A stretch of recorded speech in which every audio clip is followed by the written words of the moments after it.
Hi guys, welcome back to my channel. So in today's video I'm going to be talking about something very personal with you guys. I got asked to do this video quite a lot when I did my Q&A, and I've also been asked to do it a lot before then, so I just thought why not do it now. So today I'm going to be talking about my scars and also my condition. Please do ignore the hair though. I just got out of the bath and I just kind of whacked it up, so yeah, just ignore that. If at any point like I look like this or I look up there, it's because I've got my laptop out just so I can make sure I've got certain things correct. So my scars, I have 3 scars. The first scar I have is actually on my finger. I will put a photo up of each of my scars throughout the video for you. So yeah, the one on my finger I got, I think when I was like, I don't know, I was in my teenage years, and my niece actually had a ballet recital that day, and I remember I was doing her hair and makeup for her. So at the time me and my mum was looking after one of my neighbours' dogs. Actually it was both of their dogs, the female and the male. They were Cocker Spaniels, and I'd been around them loads. Like I used to babysit her child and everything, so I was always around them.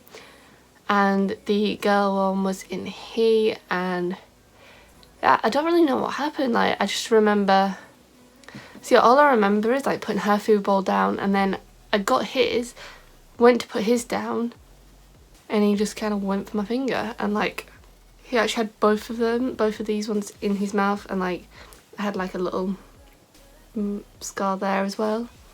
We had to go to like this little cottage hospital that we have, and they just bandaged it up, put some like iodine or something like that, along the lines of that, on my finger. And I remember my niece was in the room with us when we went and got it done, and she was asking me all these questions like, does it hurt, what's that, and everything like that. And then they bandaged up the fingers, so they got bandaged up together like that, and like it didn't even, like at the time it really hurt, but then a little bit later on it didn't really hurt, it was more annoying, like I couldn't do anything, and then it was just so bulky, the bandage. It was like, oh. But yeah, that was that scar. That's quite a short one. So my second scar is on my stomach. If you've had an operation, you get like a drain, so that's what that scar is. It's just from the drain. It was nothing major, like that scar itself is from nothing. Like obviously the operation was major, but like, you know, it was just the drain that.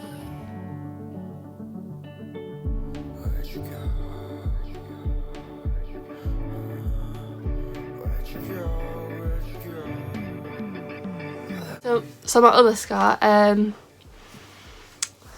I got that when I was 9.5 weeks old. So I was born with a condition called Biliary Atresia, and it is a form of liver disease. They actually say it's childhood liver disease, but you can get it at any stage in life, and no, you don't get it from drinking or anything like that. I always get asked that question, and no, you don't get it from that.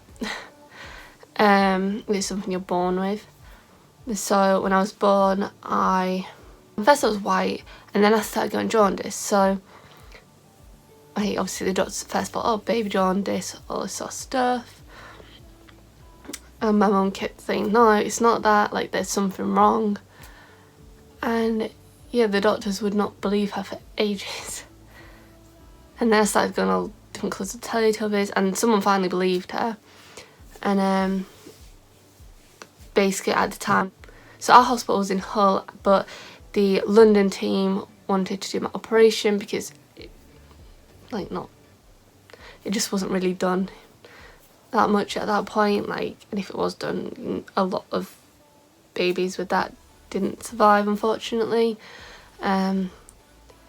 So in the end, London ended up winning, and I had to go down to London, and yeah, I was 9.5 weeks old, and I had an operation called a Kasai. So basically what biliary atresia is I'm gonna make sure I get this information correct. So basically, biliary atresia is obviously a medical condition, and so it can either occur before birth, which is due to bile ducts developing abnormally, or it can occur shortly after birth due to the bile ducts being like inflamed or obstructed. And then on here, because I want to make sure I get this right, it says, in most babies with biliary atresia, bile ducts on the inside and outside of the liver are affected, eventually leading to a complete blockage of bile, a complete blockage of bile flow from the liver. This can then turn into scarring of the liver. Part of the surgery that they did, the Kasai that they did, part of what they did when they were in there was actually remove my gallbladder, so I don't actually have one. And you know, your liver is actually, like, after your brain stuff, like the second most important organ. Basically, it does the most. I think it's like the second or the third. So if something's wrong with your liver, it does really have a knock-on effect with like most other organs in your body or most other things in your body. Like, I have extremely low platelets, so I bruise really easily, I bleed really easily. When I do bleed, it takes forever to stop. I'm vitamin A deficient. I have 2 spleens instead of 1. My spleen is enlarged, my liver's enlarged. I just have so many things, honestly. But an important function of your liver is to make a substance which is called bile, hence the biliary in the biliary atresia. So bile is basically a liquid, and that is passed into your gut through like small tubes called bile ducts, and it goes into your gallbladder. So it basically is stored in your gallbladder. So bile contains waste like products and other like products that you need to digest your food. But yeah, if it's blocked, you don't digest your food properly. And like, TMI, totally TMI here, but you're gonna hear it anyway, like, don't really care. Let's be honest, I think it's 70 to 80% of what I eat doesn't get digested properly. So you eat it, and then 70 to 80% of it comes out, you know, the other end. Sometimes it comes back up, like you're sick sometimes, but most times it comes out the other end, and you can tell a lot, like fatty foods, that really does. But I used to have a special diet. I mean, I'm still advised to have this diet, but I don't have to follow it as strictly as I did when I was younger, which is high calorie, high carb, high protein, high fat, low salt diet. Another thing with biliary atresia is that the cause is still unknown. They just don't know what causes it. Research is always going on to like try and figure out, but it hasn't proven any definite answers for anyone. And like, because of that, a lot of parents end up feeling guilty, like, oh, I did this, but there's no like thing that says a parent has caused it, like there's any gene that causes it or anything. And the same if, say if I give birth, I would not then pass it on to my child. There's no thing to say that it doesn't, like, if your child had it, it wouldn't be you passing it on. They know that much, but yeah, you don't pass it on. But parents still do, like, blame themselves. Now, when it comes to signs of biliary atresia, or it's also known as BA, so the first few weeks of your baby's life, they often, if they've got BA, they like often seem quite well, other than having jaundice. Some cases they might be like feeding more often than other babies, so that could be something. So you can get baby jaundice, which could last for a little bit of their life. So, you know, at first I wouldn't start panicking, oh my god, my child's got jaundice, something's wrong. No, but if it's prolonged jaundice, so after 2 weeks of them being born, I think it's 2 weeks in a full-term baby and 3 in a preemie baby, then that is when you should maybe just go to your doctor. Don't assume anything obviously, but just go and say, look, it's been going on now this long, and you know, I think maybe we should start exploring why, because the jaundice is a key sign of biliary atresia. Other things, you know, again TMI, but your baby's poo, pale poo. So normally the colour of a baby's poo would be green or yellow. If they're grey, white, fawn, or just pale, it can be a sign. Urine colour, normally your baby's urine would be colourless. But if it's persistently yellow or dark, then, you know, again, sign. So I had a question of how does it like get diagnosed. So if you have signs and symptoms like what I've already said, you could be admitted into hospital and they do further investigation, which could include things like blood tests, urine tests, ultrasounds. I still have ultrasounds now. Like, I have a yearly ultrasound just to make sure my liver's, you know, still going at an okay for me type of thing, and also hasn't got any bigger. That also have to watch out for it getting bigger. Liver extraction tests, I think they're called, and also, like me, Kasai. You might have that. How is it treated? You're on a lot of medication, like a lot, and unfortunately, because there isn't any cure, the only thing you can do is have a transplant, and you won't get a transplant unless you're under, I think it's a year to 6 months left to live. So, and it takes a long time to get a transplant, depends how badly you need it. Lots and lots of people with BA will die a year. In fact, with anything will die a year because they don't make it to get one. If there's a strong indication that you've got biliary atresia, you're going to have a surgery. If you have the one that confirms you got it, then you're going to have a Kasai procedure, like me. So the aim of a Kasai is to help drain bile from the liver into your gut.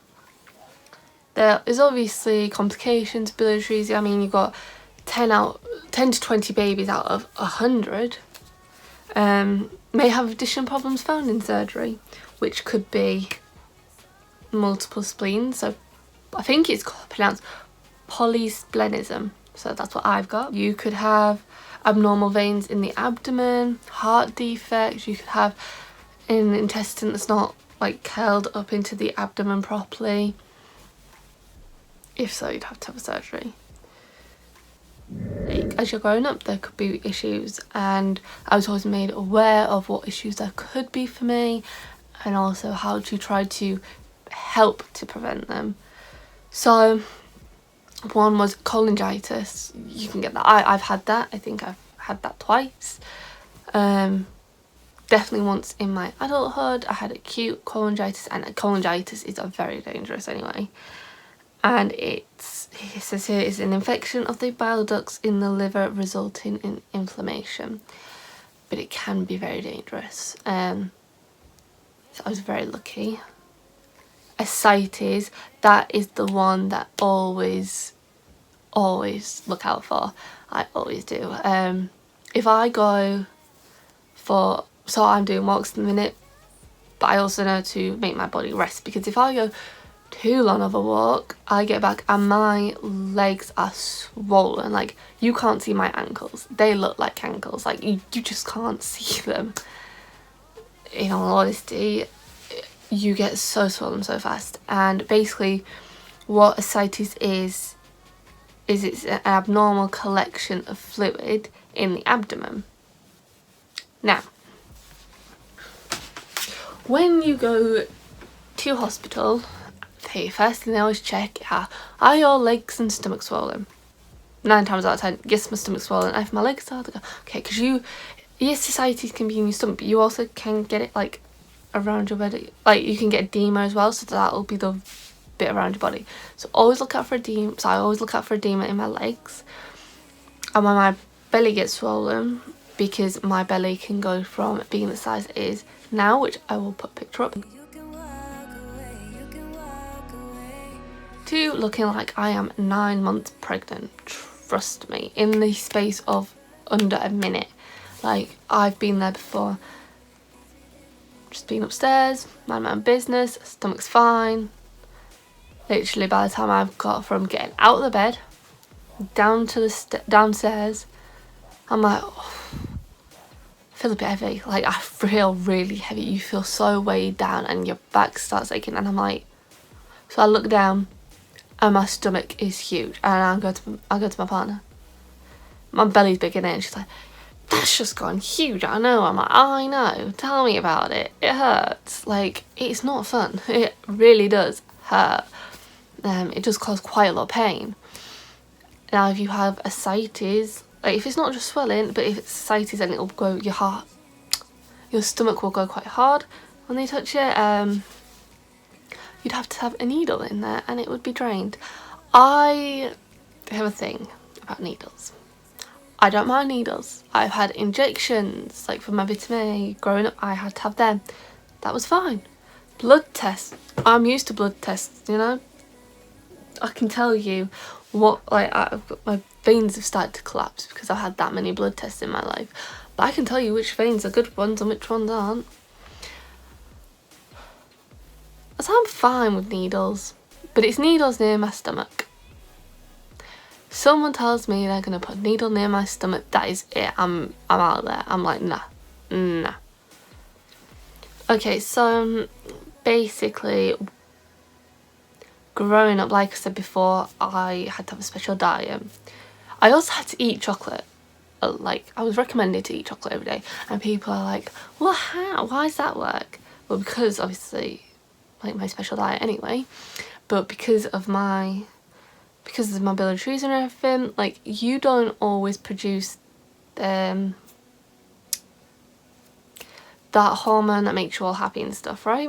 You don't produce it as much sometimes, so they tell you to eat chocolate because it has it naturally in it, so it makes you happy.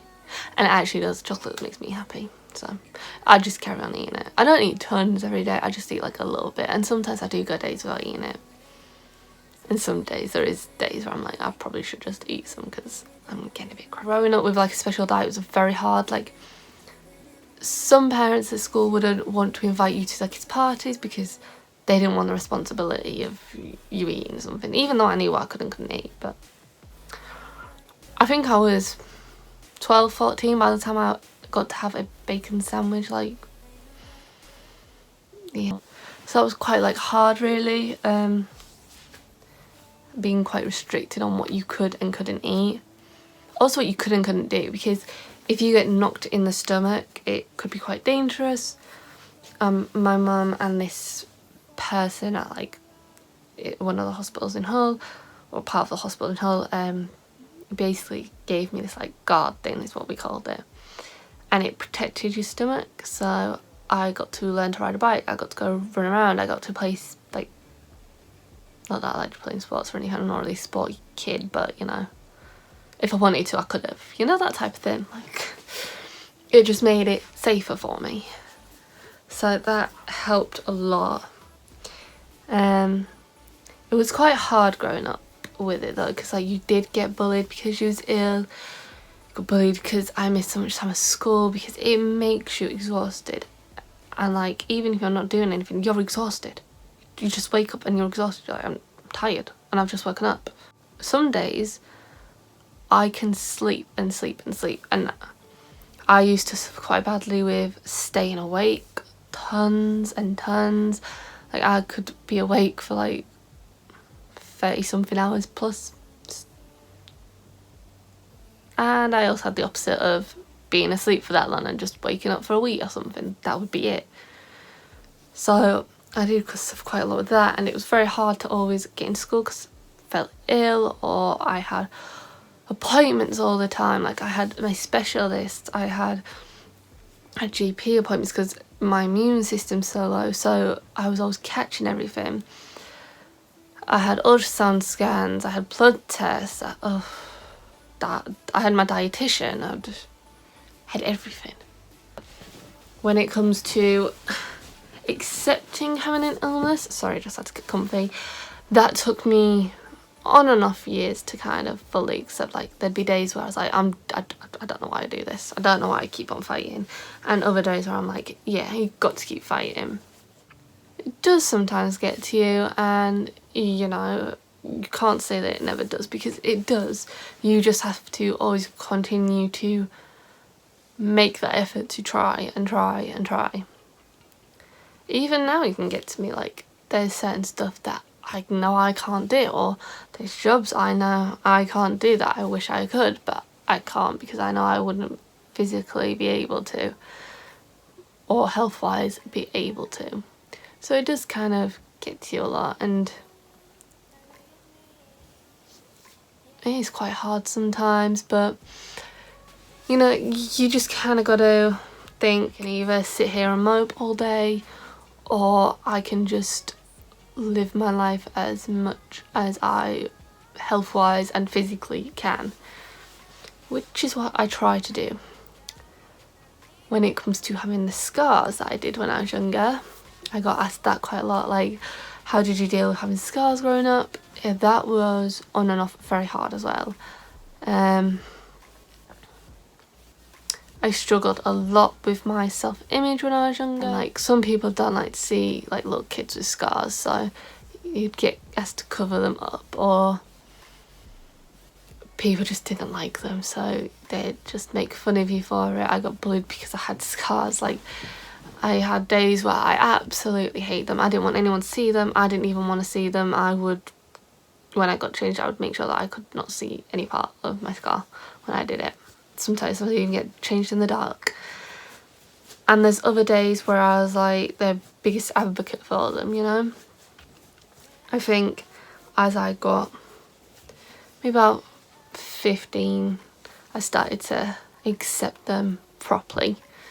15 or 16, and then I started doing like stuff for charity really, and helping out, and even did a little fundraiser where you had to show off your scars for the whole week. So I don't know why I chose the month that I chose to do that though, because I think it was like a November when I chose to do that month, and it was really cold, and I had to walk around with like half of my stomach out, and I was like, it's just been my birthday, I've eaten far too much cake for this, and it's cold.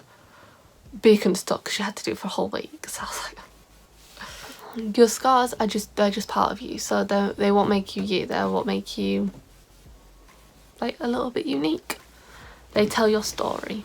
It can be quite hard to accept that they're beautiful, but they are beautiful. So, but yeah, living with being ill growing up was very challenging, but I don't think I would have turned out how I turned out if I hadn't have gone through all of that, or if I didn't go through everything that I'm still going through now. And I've met a lot of amazing people along the way as well, like the charity that supports people like me that have the condition I have is called Children's Liver Disease Foundation, and I believe they're the only one in the UK, or maybe even the world, that helps us.